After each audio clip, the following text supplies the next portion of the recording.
Hey guys, this is my Reflect Totems 2.0 and I actually had to watch my video from 3.0 to see how exactly to scale the damage and what exactly works with it and what doesn't.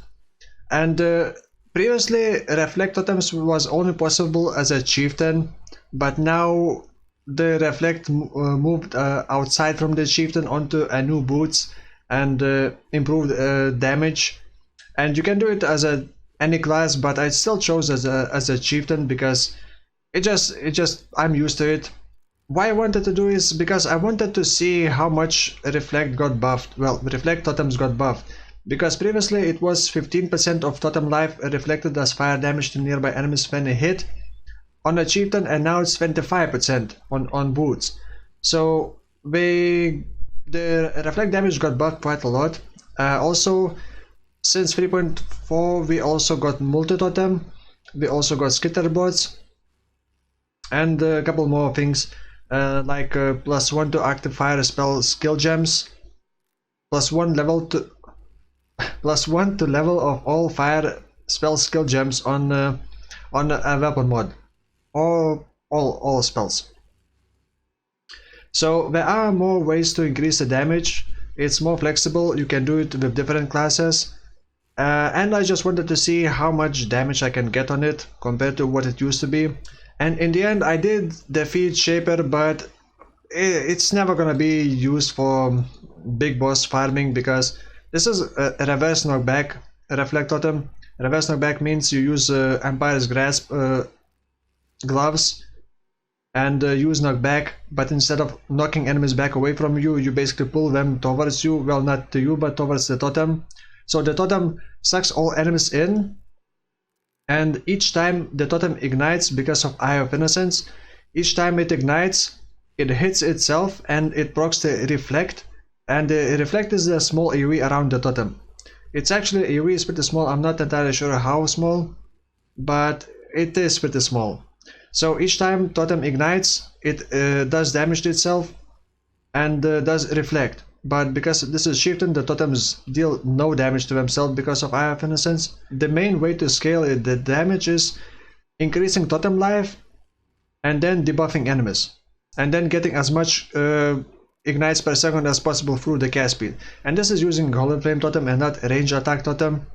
I do not see.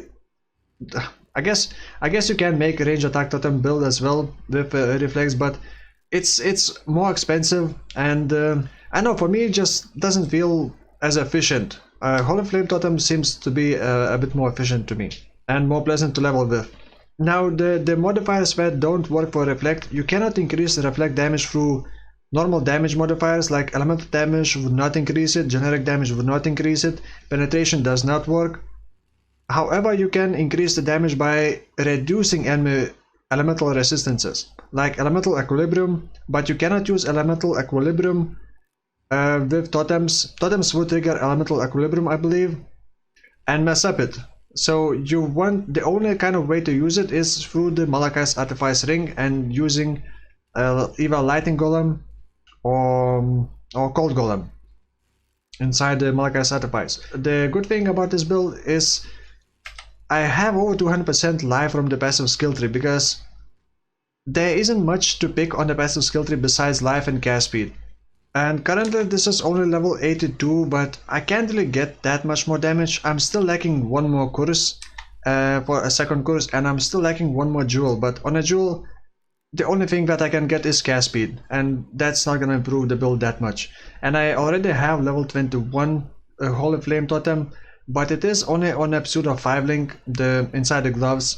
The gloves already has level 10 knockback. If you could get a 6 link body armor or +1 active skill gems, 6 link body armor, even if you get a +2 corruption, then you could improve the damage quite a bit more. But otherwise there's not much else you can do to increase the damage.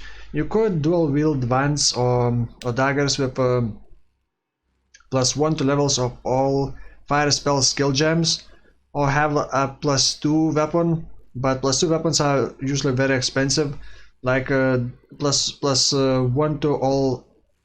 Oh my god, the wording is just so annoying. Basically +2 wands or +2 scepters, I believe, would be very expensive for this, the fire version. Actually, you could use +1 to all skill gems and +1 to physical skill gems, because Holy Flame Totem is physical skill converted into fire. Yeah, actually you could do that probably, and maybe cheaper. But on the wand you also want projectile speed. Also have a helmet enchantment for projectile speed, but I think helmet enchantment is not needed. The helmet is with -9 to fire resistance to nearby enemies. Cast speed. Oh, actually wands can be very cheap to craft. All you want is cast speed and +1 to fire skill gems. And maybe projectile speed if you can. Actually, projectile speed you can get a lot on a wand. So, and I decided to not go with the Sire of Shard because Sire of Shard gives me absolutely no damage, and I wanted to push this build to higher end and see against the Shaper. Sire of Shard obviously would be very nice for the clear speed, but as you can see in the clips, it blinds me. The build really is blinding. I can hardly see what's happening. And the more projectiles, the more cast speed, the less you're gonna see. So maybe you don't want too much projectile speed. Also, another thing is, even if you have insane projectile speed, the totems do not see enemies beyond certain distance. So even if it doesn't even need to be that far away, totems do not see across the screen. They only see around from the center to the top. Around that much distance, maybe even less. Even if they have more projectile speed, they would still not target the enemies and would do nothing until enemies get close enough. So I also have a shield with +1 to maximum totems, so I have 5 totems now. But another issue is that the enemies that can be knocked back, they kind of bounce between totems that keep pulling them from one totem to another one, so sometimes you can't even benefit from 5 totems because the enemy just doesn't get close enough to the last totem or to other totems, so the damage is very kind of random sometimes. So in the end I came to conclusion that while this build is now finally viable, I did tier 16 maps and the farming was quite alright. It wasn't the best farming experience, but well, simply because I get blinded and I can't see much. But the crowd control of reverse knockback totems is actually pretty nice. Even against the blighted enemies, you basically, if blighted enemies get close to the pump, you summon the totem behind them and those enemies get pulled away from the pump. However, that doesn't work with blighted bosses, and blighted bosses don't die very fast. Can't really recommend this build for the blighted content. And also map mods which have let's say 60 or 90% chance to avoid elemental ailments is like the same as 90% chance to deal no damage. Imagine that. Because if you don't ignite with totems, you don't reflect and you don't do damage. Well, I do have some damage on the Hollow Flame totems, but they are only linked with faster casting and combustion basically, and multi-totem. So they don't have a lot of scaling for the damage and on the passive skill tree. So totems themselves don't do a lot of damage. On Amulet Anointment, I decided to go with the Fending, which gives additional chance to knock back and knockback distance, making the sucking stronger.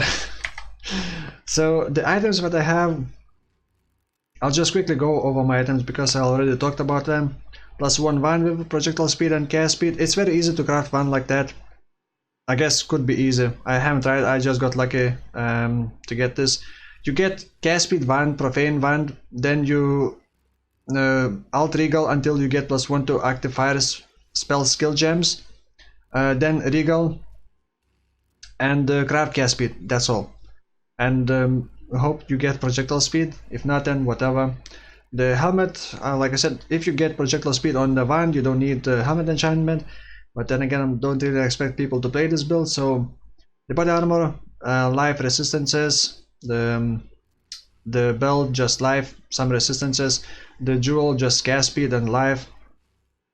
The gloves could be with the curse on hit, I believe, or corrupted cast speed, which would also improve it. But if you can get like a 5-link body armor, you can use links in body armor. If it's a 6-link body armor, use the Empower. Empower would increase the Holy Flame Totem level, which would increase the base life, which would increase the damage. The shield +1 to active, +1 to totems with life and some cast speed. Eye of Innocence, without it, it wouldn't work. Sadly, you need to wait level 68 before you can do proper reflects. Until then, I was just playing with the Holy Flame totems as a normal build. It wasn't very high damage, but it was alright. Malachi Sacrifice with the Lightning Golem inside it. Another ring aspect of the spider with just life and some resistances. Then the Torchoak step boots, which provide reflect. For leveling, I was using Ninktas Lantern, just socket Holy Flame totem, multi totem, and then combustion. By the way, you do want combustion. Combustion lowers enemy fire resistance. Sadly, I could not get what is it called, the fire exposure, because I cannot apply fire exposure if I deal no damage. And the only way to do it would be to link some minions with elemental army, but that's a weaker fire exposure. But you could do that as well if you want. I do have enough sockets for that, like using Animate Guardian could give you a bit more damage. Then let's see, I got cast when damage taken linked with Molten Shell. That's not really needed. Molten Shell, increased duration, and Flesh Offering. Also have Blighting, of course, on hit and flammability. This would also be linked with elemental weakness as well, because I don't have a second curse yet, but in 3 more levels I could get a second curse, another jewel. Next I have Flame Dash, Arcane Surge. Arcane Surge gives a bit more cast speed and a bit more mana regen, so that's also useful. And yeah, not many more sockets. I also got skitter bots, of course. I tried using Impulse's Broken Heart, but it did not get procced because you need to actually do the killing blow, and your totems don't count as you, I guess. So it was not proccing from the totems. The flasks, whatever, don't care. The passive skill tree, just get life. Got these totem nodes to make them a bit tankier, and then try to lower the mana cost. Got the Ancestral Bond. Actually, you could also use leveling Aberrant Hooves, and I was using that. But I did rush to Ancestral Bond, which may have been a mistake. Aberrant Hooves are pretty good damage and can carry you to, like, I don't know, level 50. You just run over enemies. Just life, some cast speed wherever you can get.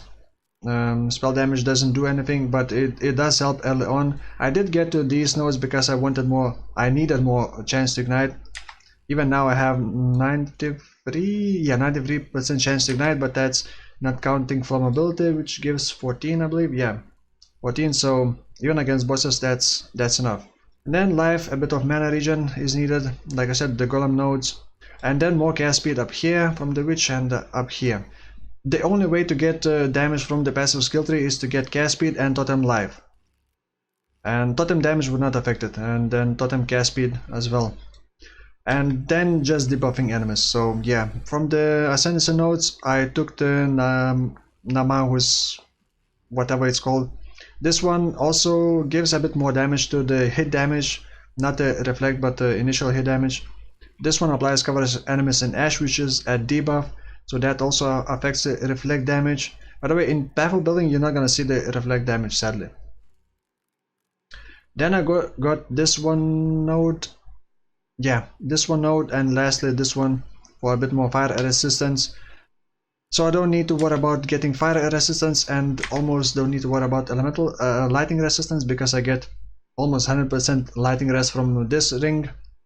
And 100 fire arrest from this node, so just basically need to worry about cold resistance mostly. And yeah, that's all. The next build is probably gonna be Lightning Strike Deadeye. I wanted to play with Chain, and I haven't played with Lightning Strike in ages, so that's probably gonna be my next build. So for now, thank you for watching, and I'll see you next time. Bye bye.